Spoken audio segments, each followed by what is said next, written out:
Bienvenidos a Solo Negocios Radio. Esta es una recapitulación del programa del espacio de Solo Negocios con Alejandro Sandoval Murillo, que se transmitió el 20 de agosto de 2025. Continuamos en Solo Negocios Radio. Entonces, estas tesis ambientales se nos están diciendo algo.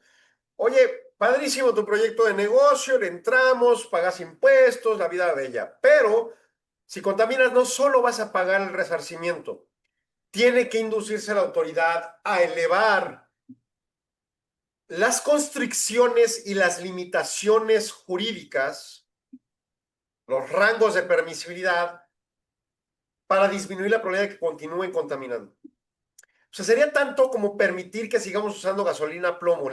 Digo, es un asunto generacional, pero aquellos que se acuerden que existe la gasolina Nova, que los tanquecitos, los dispendios para echar gasolina eran azules. Bueno, eso ya no existe porque contaminaba. Se evolucionó por parte de las autoridades ambientales y energéticas para prohibir que se venda gasolina a plomo, y los coches tuvieron que cambiar su sistema para evitar que usen gasolina a plomo. Estamos regresando al aire, o con plomo, como se diga. Bueno, es eso lo que está diciendo aquí la Corte. Y además son jurisprudencias, es obligatorio. Entonces, usted tiene una fábrica y sabe que ejerce una contaminación, tiene que saber dos cosas. Uno, contemple la estructura de costos correspondientes, realmente su estructura financiera, porque si no la contempla, simple y sencillamente se va a topar con pared en algún momento dado. Y dos, entienda que conforme evolucionen los años, van a incrementar las requisiciones de cumplimiento normativo ambiental, porque ya es una orden de la Corte. Punto. No hay más. Bueno,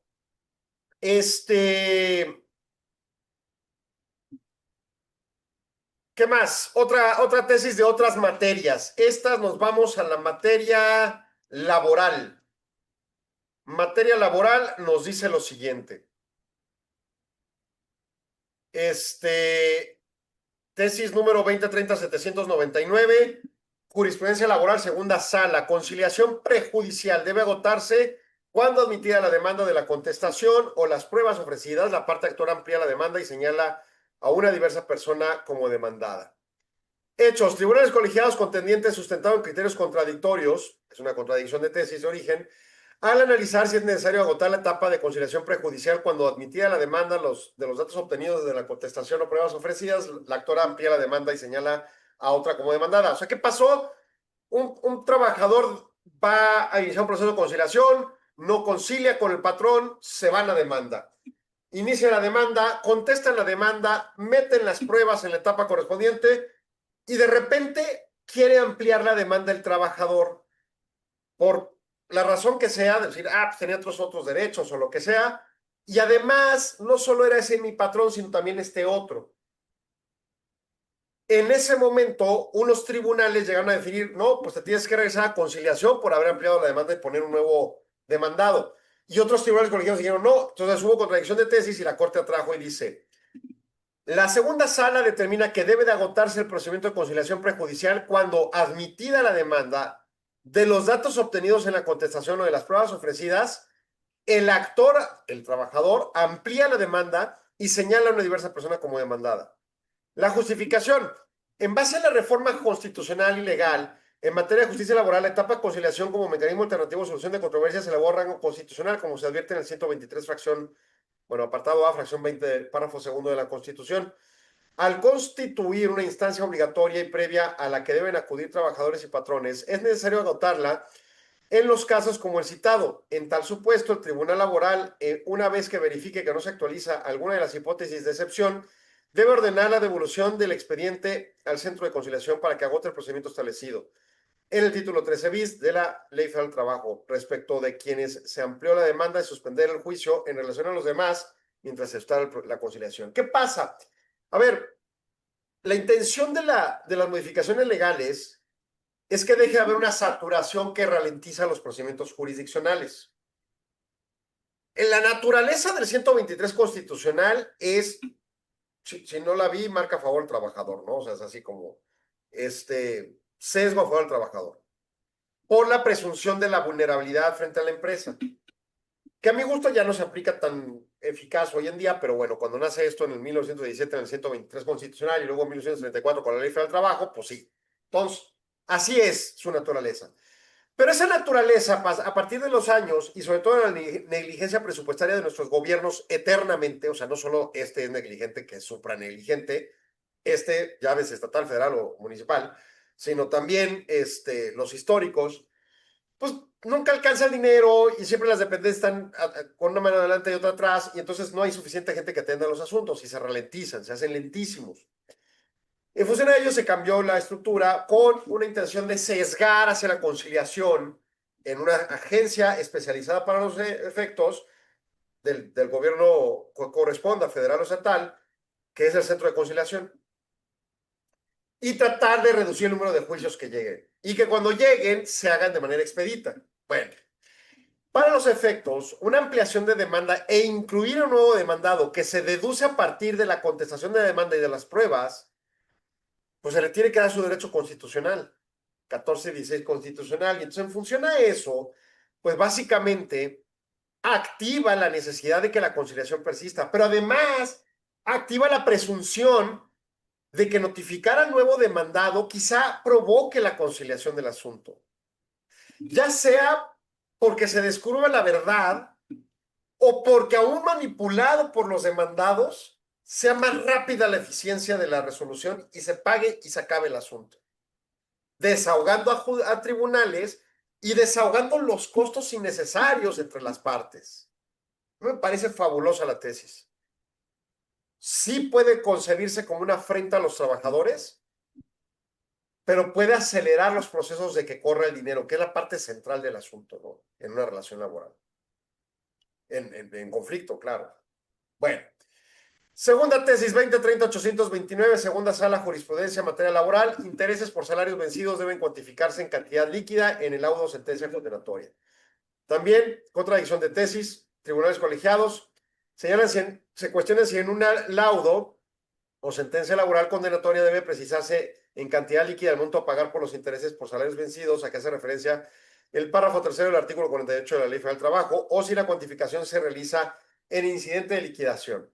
Ya sabe, oiga, le pongo coma o punto y coma o qué, 3 copias, 5 copias en verdecito, en morenanito, lo que sea, ¿no?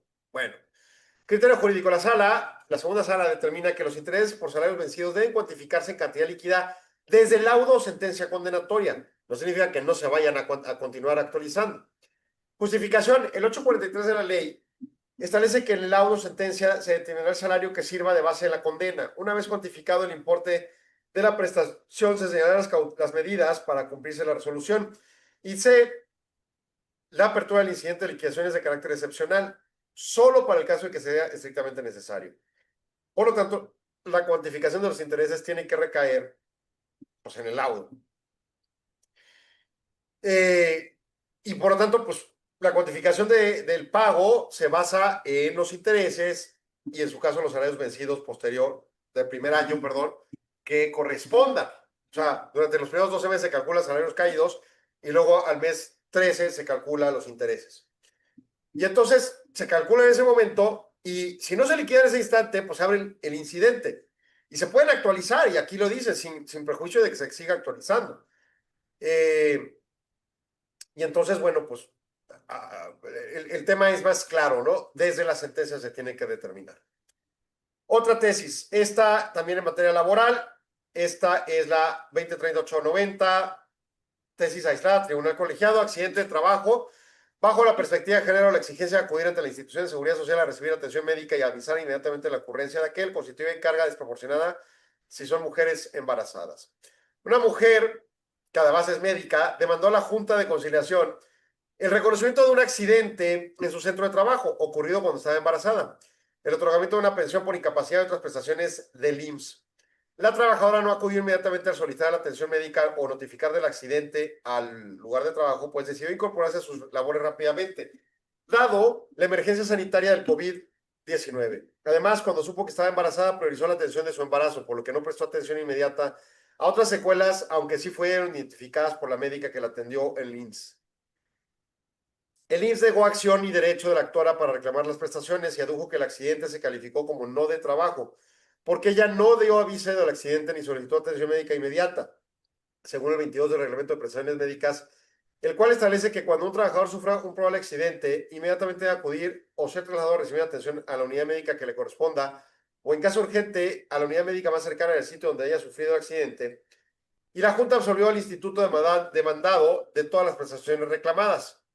Criterio jurídico: el Tribunal Colegiado determinó que la exigencia que se notifique a la institución de seguridad social inmediatamente la ocurrencia del accidente de trabajo para que éste sea reconocido como tal en términos del 22 del reglamento de prestaciones médicas del IMSS es una carga desproporcionada en los casos que involucren personas trabajadoras embarazadas.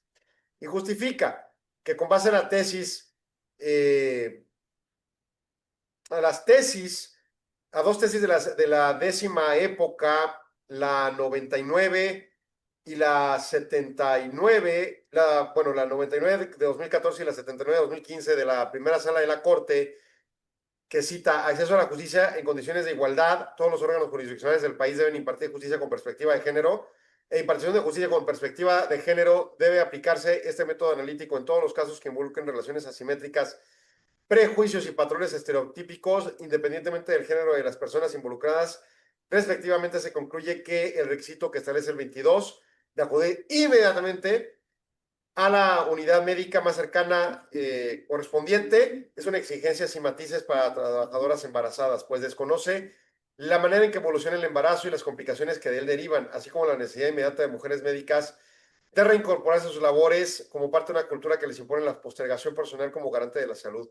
Es una conducta común de mujeres socializadas al orden de género que asuman que sus necesidades de salud pueden esperar, que primero están las obligaciones y luego las necesidades personales. Esta socialización no puede impactar en sentido negativo los derechos de las personas trabajadoras embarazadas. O sea, él está diciendo, esta es aislada, tu entidad decisora, en este caso una Junta Federal de Conciliación, un centro de conciliación, etcétera, tienes que juzgar con perspectiva de género sobre la base de este tipo de criterios específicos. De lo contrario, estás violando precisamente el análisis de género. Voy a corte, regreso en segundos, no se vaya, sigan Solo Negocios. Agradecemos su atención. Solo Negocios Radio se transmite de lunes a viernes de 4 a 5 p.m. a través de Radio Mexicana 1300 AM de Ciudad Juárez o en nuestras redes sociales.